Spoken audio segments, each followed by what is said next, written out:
Welcome to the Big Roofs podcast, the podcast where we mostly talk about roofing, but also other stuff. We're your hosts, John and AJ. Let's talk about some big roofs. John, let's start with what's the biggest roof you've ever done? It was this year actually. So this is our 8th year in business. We did a roof. Technically, it was one residential. So we've done a couple of apartment complexes, but that doesn't count.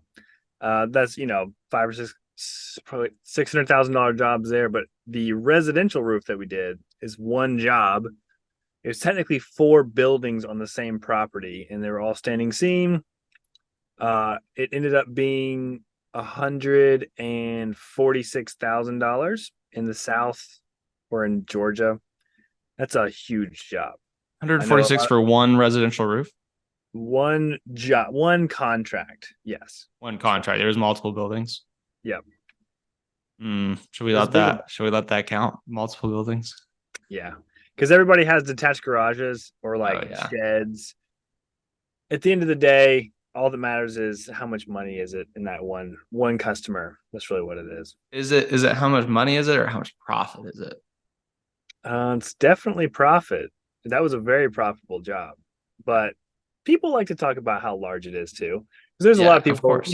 they're in Florida or Arizona. One of our contractors in Arizona doing like these tile jobs, or New England does slate, and just like the Northwest as well. Everything's expensive in all the West Coast, Northwest, Northeast.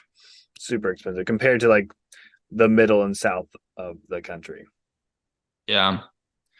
The why do you don't see, I mean, typically you don't see a lot of slate roofs and stuff in the South. What is the reason for that? I always wondered, because I think they're obviously so cool, but I know they're really expensive. Is it a price thing? Is it is it an environment thing? What is the main driver? Why do people not do slate down in Savannah It's or so in Georgia? Savannah there is a lot of slate, but Oh yeah. in Augusta there's slate, but it's gonna be historic homes, like really wealthy plantation owners. That's who had it. They had slate roofs. It was super expensive back then. It's even more, even with inflation, more expensive to do that versus any traditional roofing.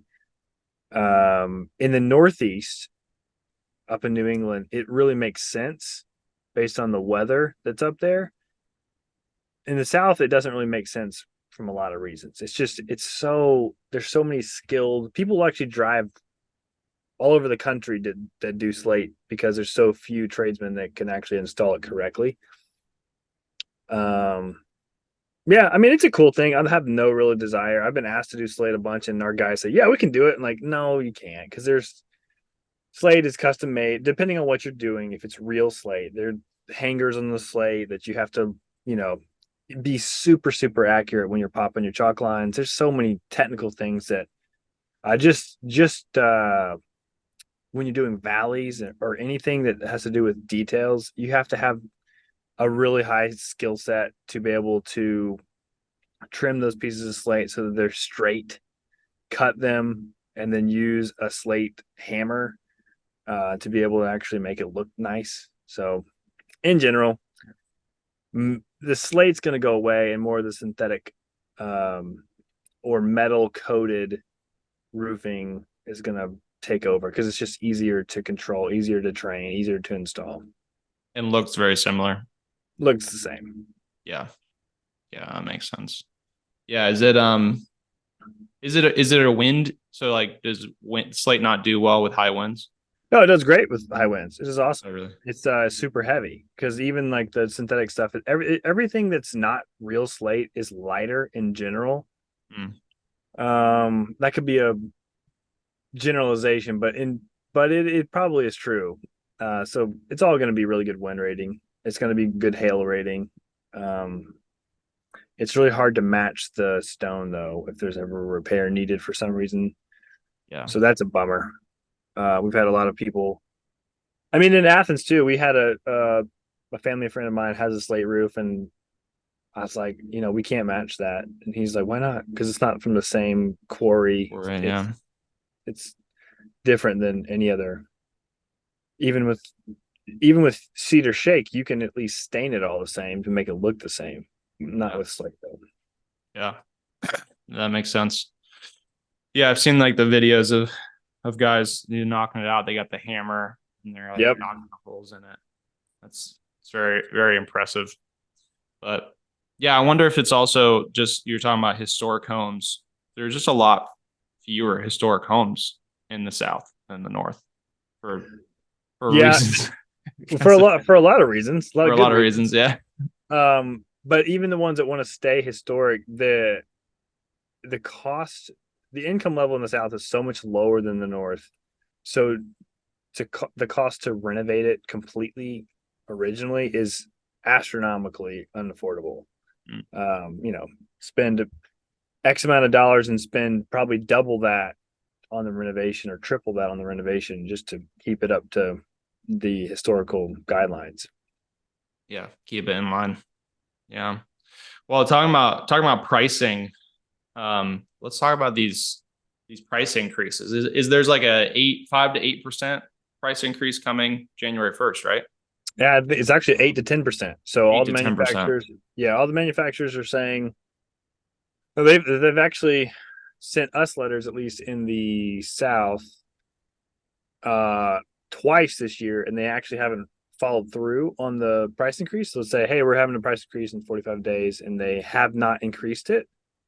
What do you Um, think that is? Why would they not go through with the price increase? they're trying to predict market trends, and so they're seeing supply demand issues, and they're seeing things slow down. So they know that if they're trying to move shingles, specifically asphalt shingles. They're trying to move them, sell them from, and the distributors are just, they're not selling them to contractors because contractors are slow. And so we've been really fortunate and blessed this year, but it has not been shingles, asphalt shingles. It's been a lot of metal and just other big jobs in general. So quantity of jobs for us is it's not down, but it's not the growth that we like to see from shingles, where it's just harder and harder to sell roofs. There's a lot of people for the past 24 months for us, maybe 30 months. We've had a lot of estimates go out. People get sticker shock. They get more estimates from other roofing contractors, and then they never do anything. Cameron and I often compare notes on roofs that we have given proposals to 6, 12, 18 months ago. They've never done their roof. The expectation is, and I think we need to do a better job about it, this is that, like plywood, roofing is going to go down. And look at history, it has never gone down. There's never been a significant decrease in roofing costs for the homeowner. So, So you think they're just waiting? They were like, oh, it'll be better next yeah, year.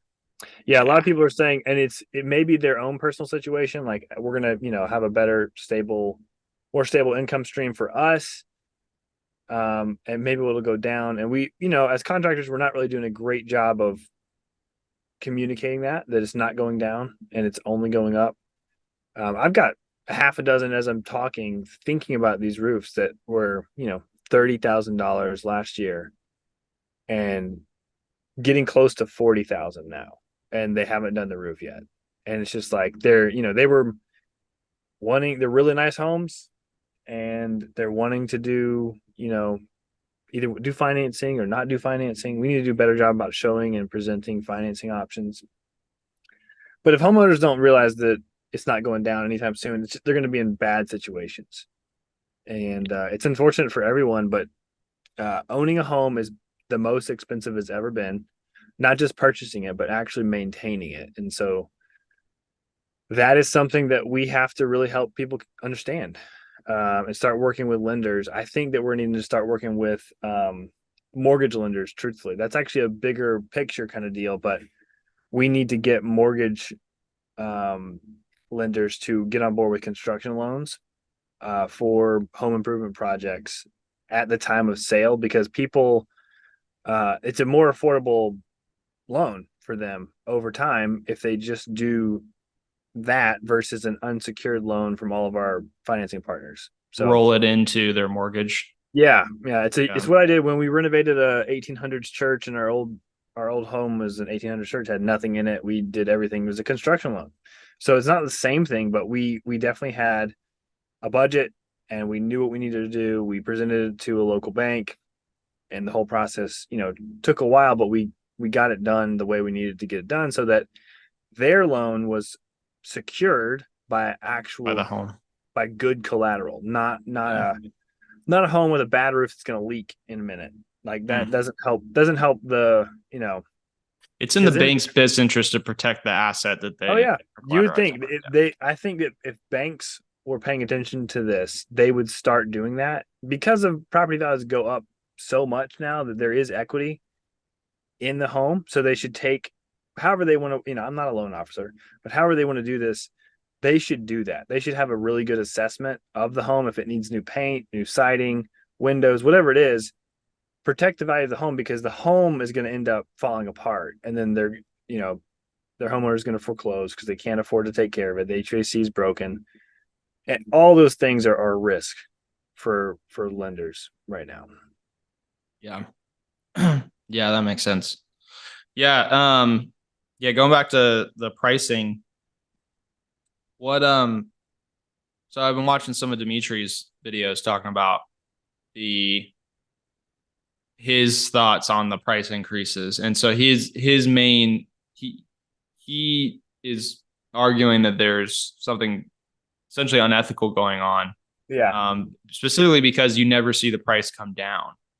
What are your thoughts on that? Like the price of asphalt come down?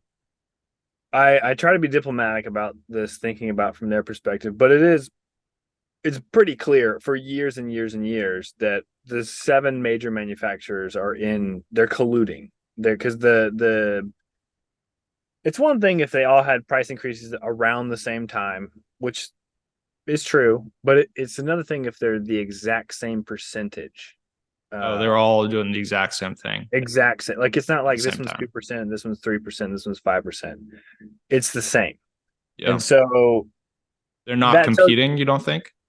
Like I they're mean, they are competing, but it's who can market better, they're who certainly can. not competing on price. They are competing on price as well, but it's really about like how well can their contractor programs serve the contractor. Can they have the best team of like salespeople within their organization to help support the contractor? So that doesn't matter. I mean, there are good. I mean, there's good marketing manufacturers. There are good support manufacturers.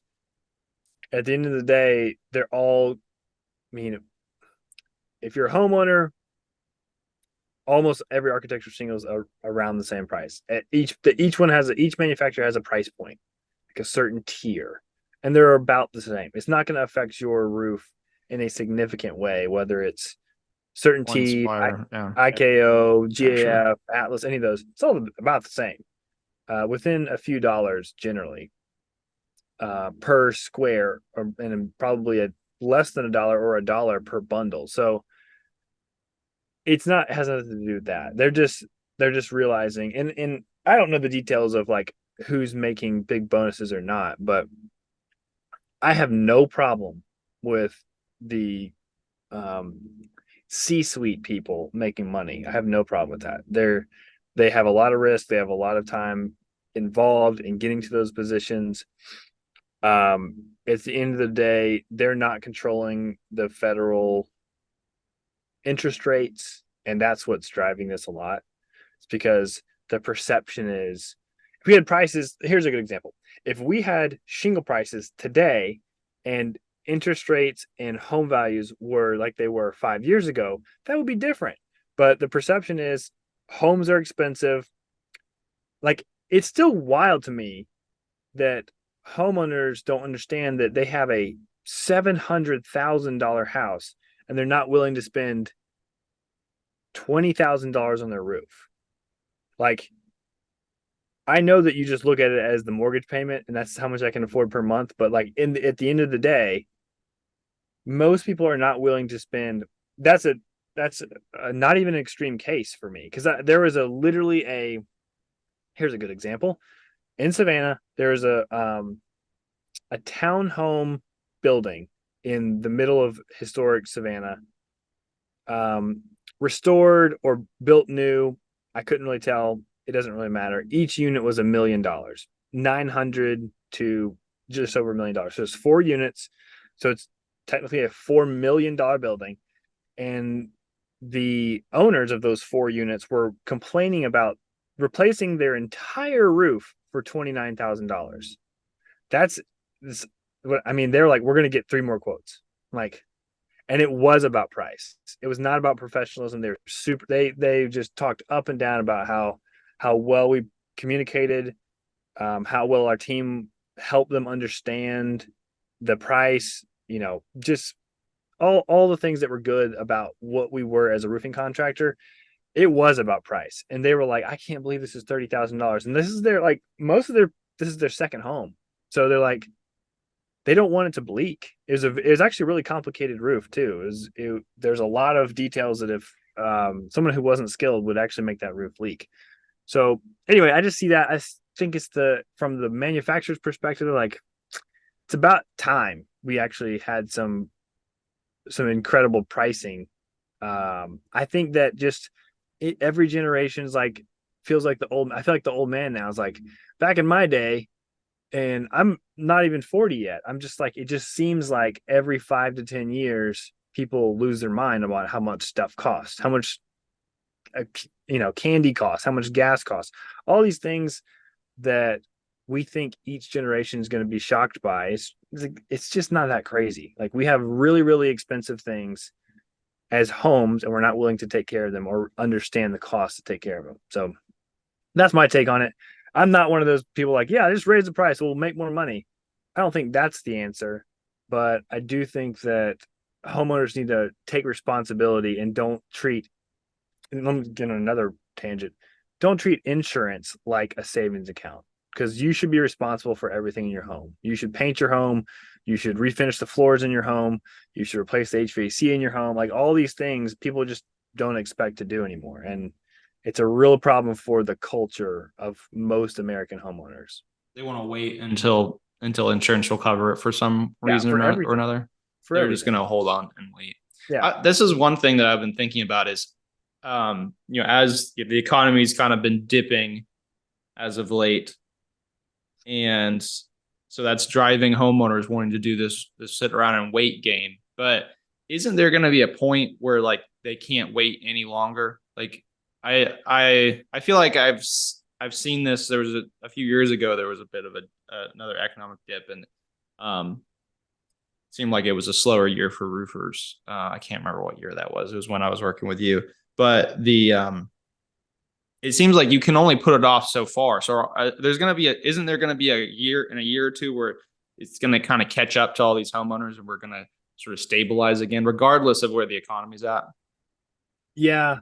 That's been a It theory that it makes intuitive sense to me. It's like, okay, things kind of prices are rising. The economy's going down a little bit. Everyone's like, okay, I'm not going to get my roof done. I know I need it done, but I'm not going to get it done. Right. Or I'm going to get a yeah. repair done. Right. But then you do that for 1, 2, 3 years. Now, like there's 5, 7 leaks. And I feel like there's going to reach a point where it doesn't matter how bad the economy is or how expensive it is. You just have to get the roof replaced. Yeah. Right.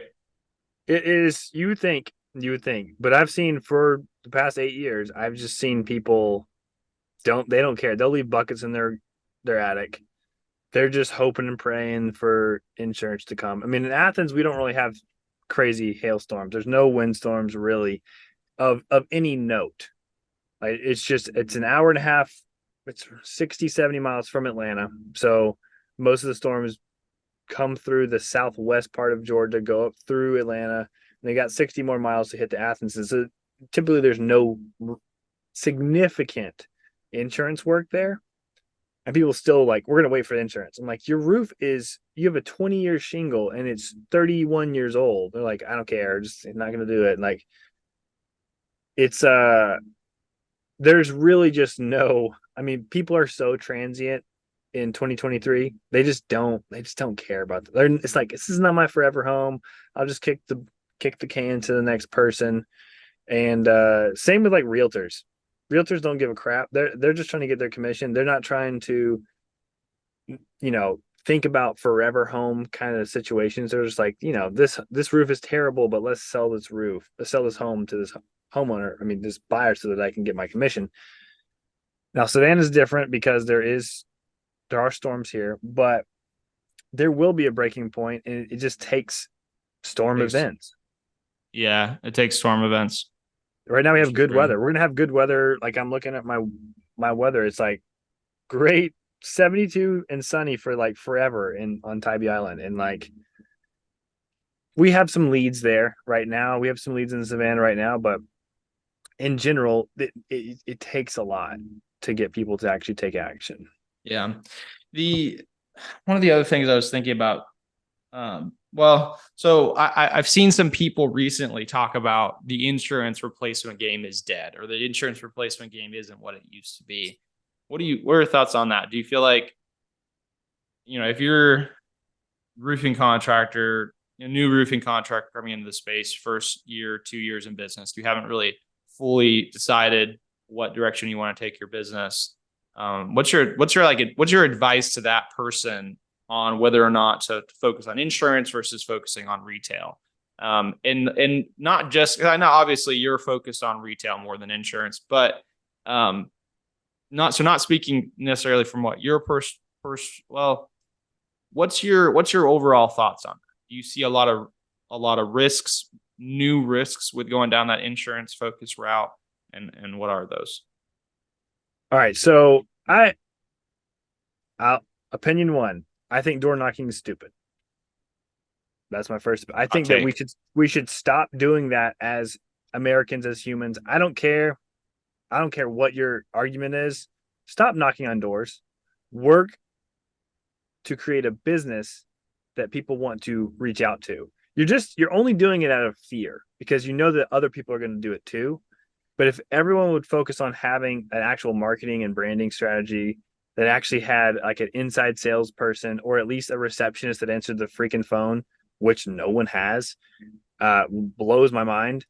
Um, have a real business that actually wants to serve the customer and not try to manipulate them in some way. And I don't care what you say. Well, we're here to help them. They didn't know about their damage. Don't give me that crap anymore. I don't care about that anymore. Like that does not fly with me. They know they have damage. You're just making sure that you and 17 other roofing contractors fight for that door, for that roof. You should be working on an actual system and a process to get people to reach out to you. Like it's just, I think it's crazy that we still do it. I think it's wild that we still do it. I think it's wild that we get on roofs and use chalk to scrape on the shingles themselves, and we touch the shingles and we do brittle tests, and we see what bruising is versus what blistering is. And we see the crease lines, you can see them, the impact lines, you can see them. It's a terrible battle between homeowner, roofing contractor, and insurance carrier. And then we have, independent adjusters, the whole inside, the desk adjusters versus inspectors. It is a crazy process that needs to stop. I know it's not going to stop anytime soon, but I genuinely think it is a wild thing as a cash grab whenever all we have to do is just provide really good service from an actual installation perspective and then a sales experience that the homeowner reached out to you. That is a huge thing for me. So if anyone's wondering, I think if you're door knocking, other than like pardon our mess, like if Or like you're around your jobs or yeah, something. if you're doing a roof and you see some debris from your job going to somebody's neighbor's, then knock on the door, say, hey, I'm so sorry. Leave a door hanger. I'm so sorry that we messed up your yard. This is my number. That's different.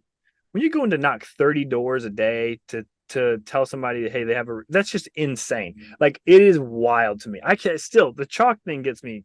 I've put chalk on tons of roofs, but it's wild that the State Farm adjuster's like, here, take my chalk or use your chalk and then take my digital camera from 1992 and take these pictures. And that's how we're going to determine this $25,000 roof. Like, that's wild. That is not how it should be. We should be looking at actual like hail trace maps, taking pictures and not arguing with. I mean, I get it from both sides. There are adjusters that are corrupt. There are roofers that are corrupt. There are definitely homeowners that are corrupt.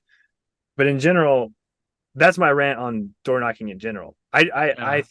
I think that's I don't have anything opposed to the insurance roofer, but I do think that the way that most insurance roofing contractors operate is not it's not moral, it's not ethical. I mean, this is true. This is I don't care. There's some good ones out there, but I'm telling you, like, this is not the way that we should treat. This is not treating your neighbor with respect. The idea of no soliciting on a like neighborhood sign is there, and then it's when you drive in, there's another sign that says no soliciting, and there's no soliciting at the freaking front door, and you're still knocking. You I, you should go to jail. Like I think they I think that they should start enforcing that and just put people in jail for that. Like it's just if I pay to be in a neighborhood that if I'm choosing to live a life of peace and quiet so that my kids can run around in my yard so that no one's going to walk up to their door, I expect that to be enforced.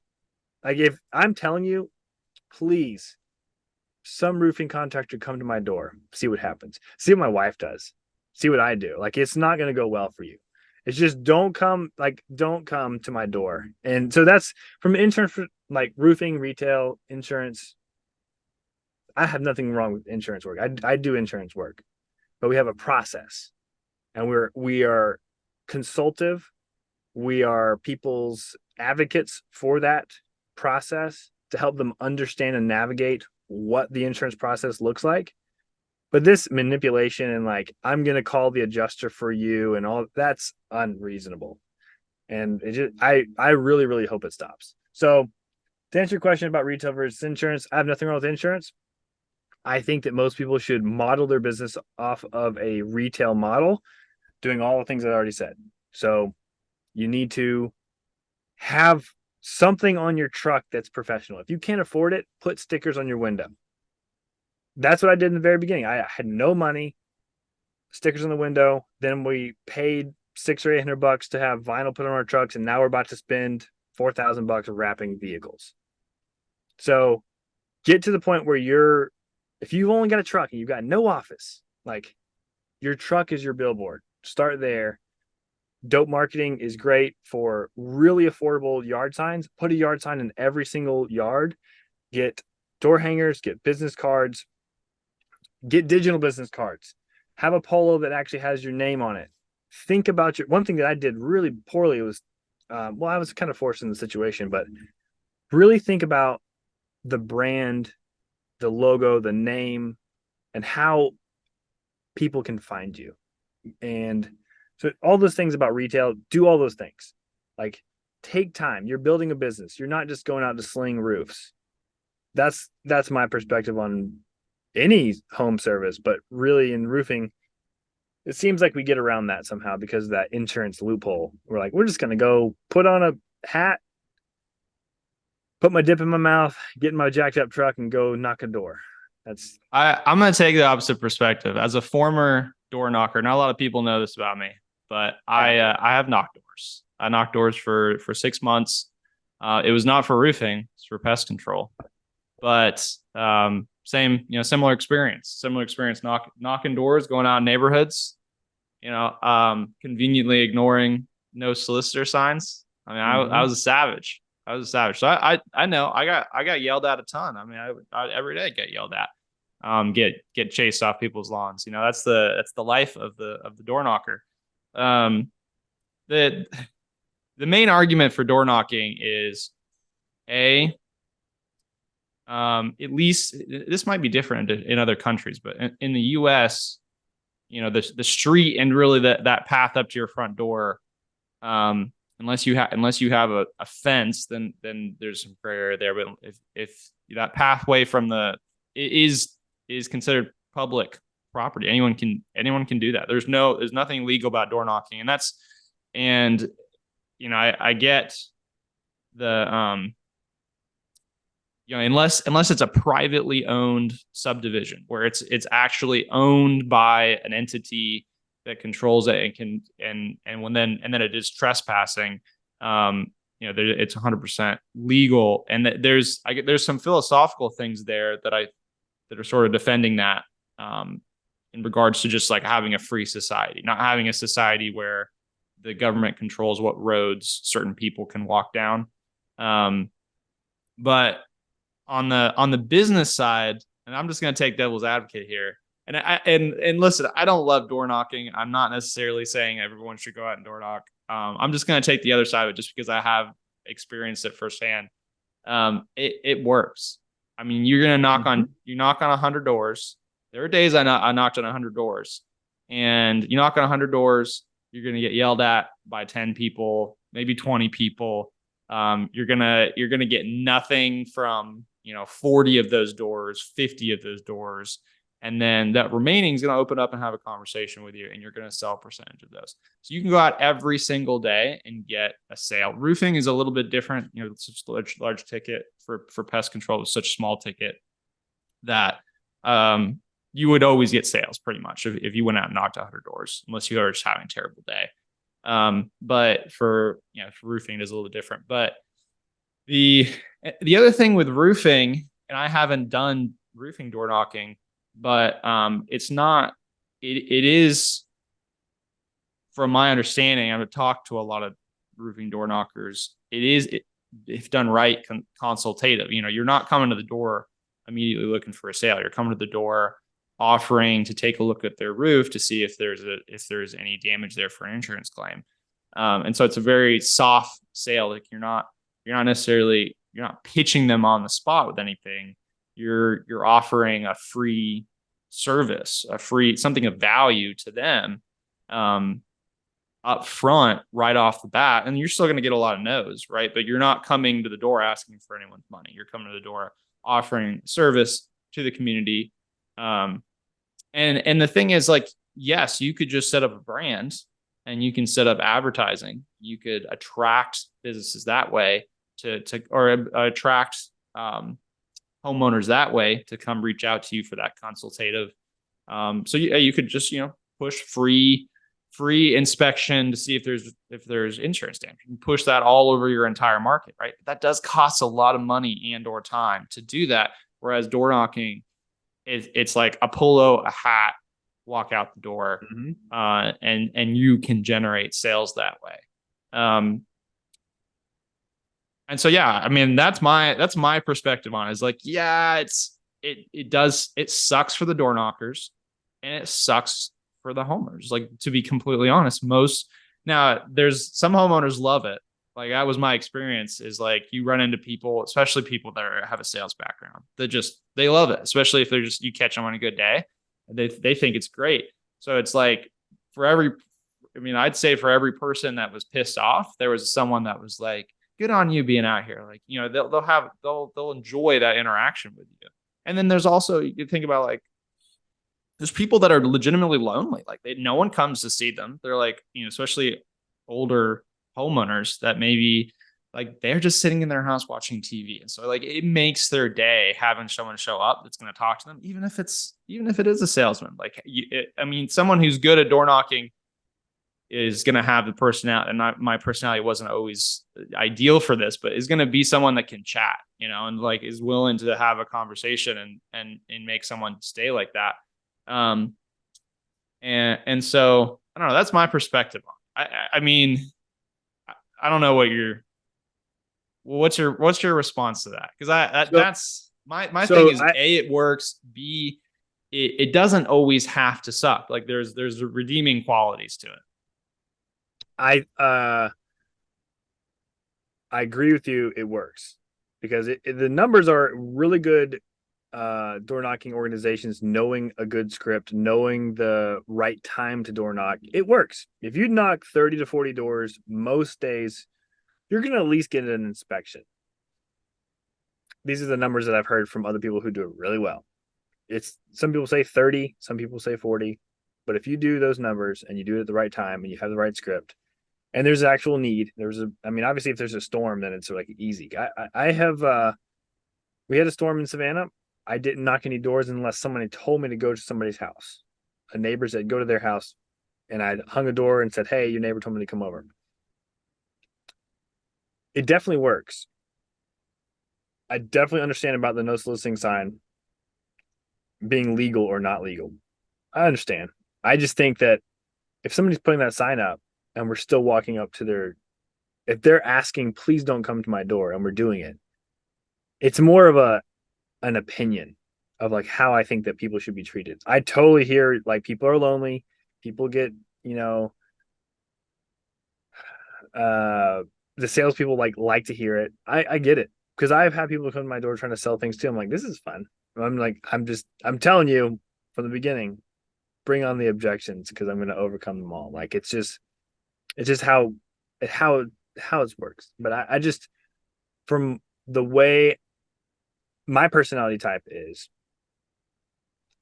if you come to me trying to pitch me something, I don't care my my pain point. I'm going to intentionally, almost to a fault, choose your competitor because you came to me and I did not come to you. I'm it's not necessarily petty. I want to be the person who decides who I use. And you better have a good value proposition. You better have a good brand. Better have a good reputation. If I can't find you on Google, if I can't find if I see that there's no like investment in brand and marketing and community development at all, just probably not going to choose you. Uh, I definitely get it. I mean, it works. It's not necessarily illegal.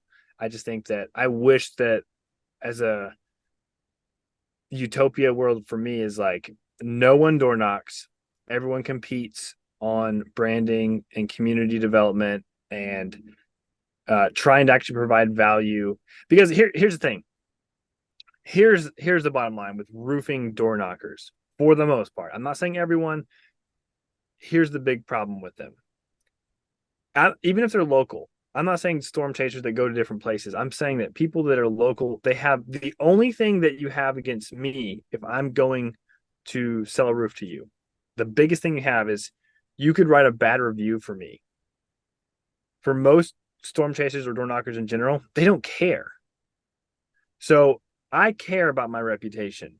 I care about it on Google, in the community. I care about how people perceive our brand and me personally and my salespeople personally, Kathleen, Tisha, Cameron. I care about how people perceive my team and our reputation as a company. I care about that. There is very little incentive for a door knocker who doesn't know their crew, who doesn't know the sales, who doesn't know the office admin in general to actually care about the long-term effects that that roof is going to make to that homeowner. That's generally true. Not always, but generally it's true. If they're not local to that area, it's impossible for them to care. If they've driven to Austin, Texas, and they're from Oklahoma, they're just not going to care. Their life has moved on. I think there's a big difference between local door knockers Mhm.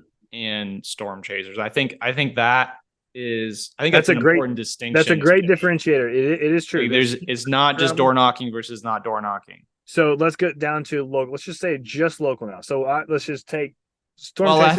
I think it's we need to establish what those two things are. Like, so, we have storm chasing, which there's a lot of issues with storm chasing. I think you just mentioned some of those issues. I think on the what I see day to day, which is the more tech side of the roofing business, both for ProLine and then my experience working in marketing with you, there's a massive number of issues that get created when you do storm chasing. You're jumping into other markets. Really undermines building any kind of value in your business long term. Yep. But then on the flip side, the local, and so I have some friends that do door knocking here in Atlanta for roofing, and they're locally based, so they're going down the street. They're going max. They're going across the city to go knock in a neighborhood, and so it's like these are people they might see next week in the grocery store. I mean, I guess Atlanta's pretty big, but you get the idea. Like they're knocking in their local community. Like, and so I guess, question to you is like, do you see that as different? Or Yep. are you definitely see it as different. I still think that there's enough problems with local door knockers that they should go away too. So here's why.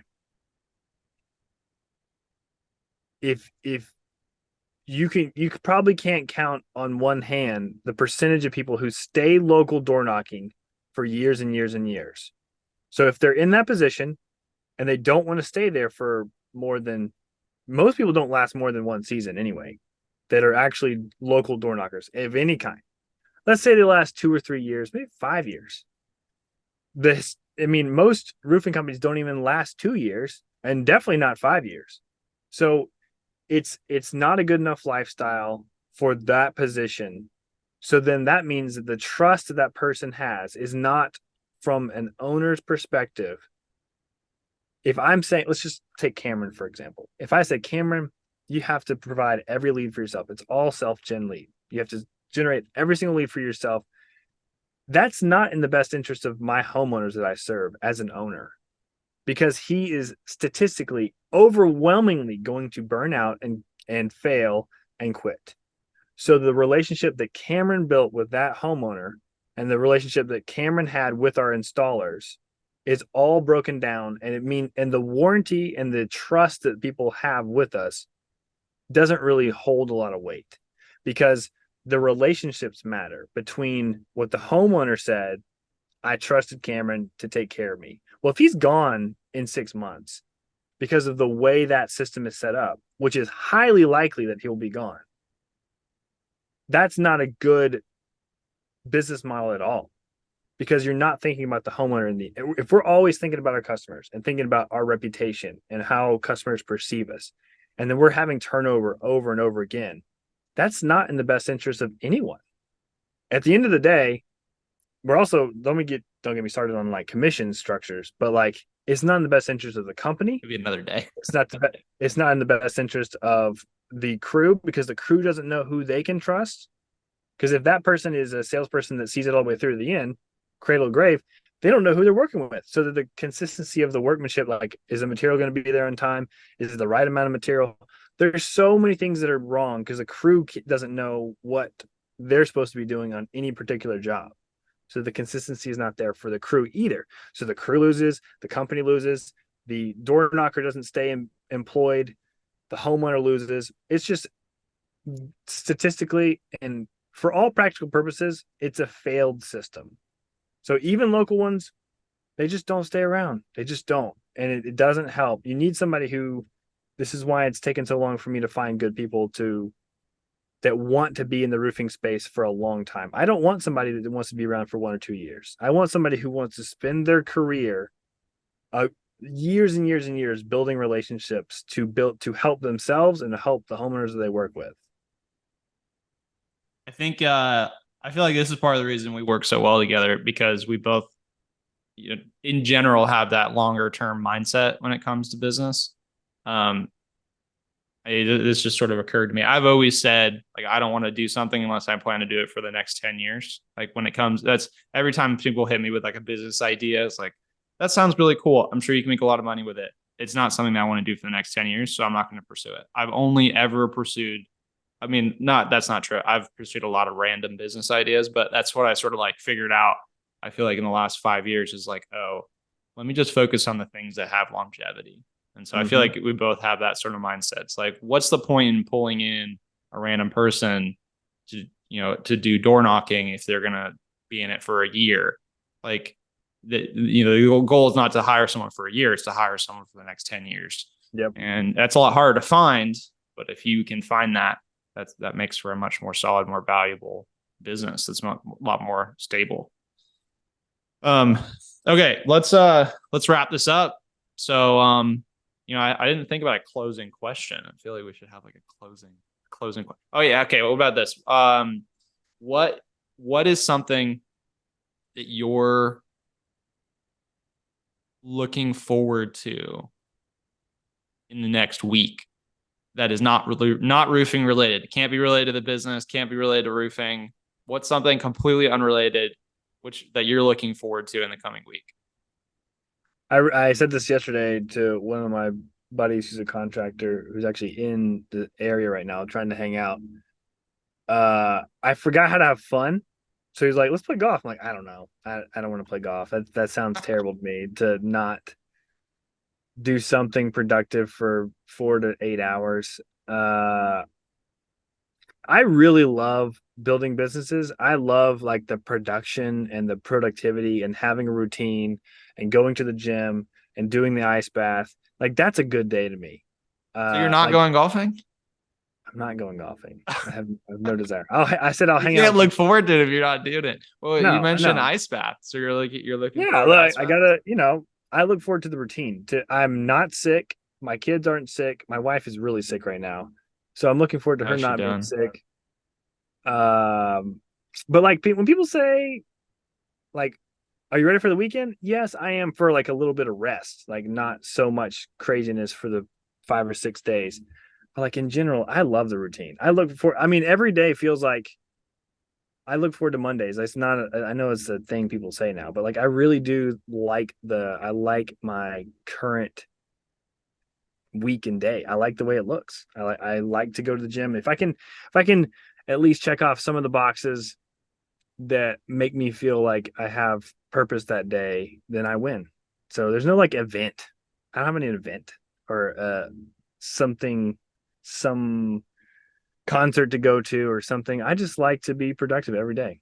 That's what I like. I like to do that. I like to I don't know, if I can make my wife happy and make my kids happy and spend time with them and do all those other things I said, I'm good. I'm happy every day. Yeah. All right. So, uh, you're looking forward to the routine. Yeah. I feel like I'm never asking you that question again.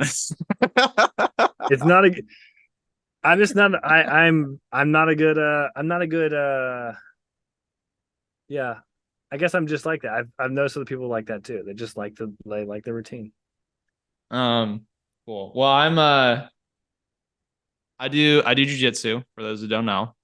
I have not been consistent last couple weeks, but I might go later today. But my jujitsu gym is having a casino night on, Nice.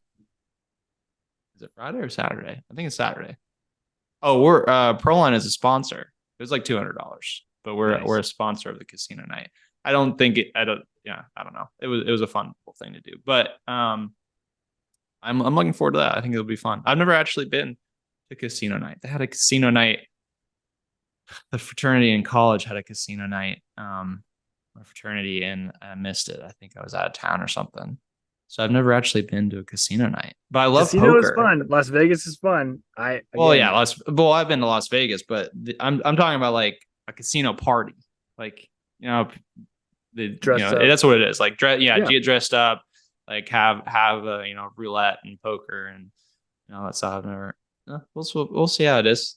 I mean, I like everybody that I do jujitsu with, so it should be Sweet. fun. Cool. All right. Well, that wraps it up. So we'll see you same time next week. See you guys later. We'll talk about big roofs next time. More big roofs.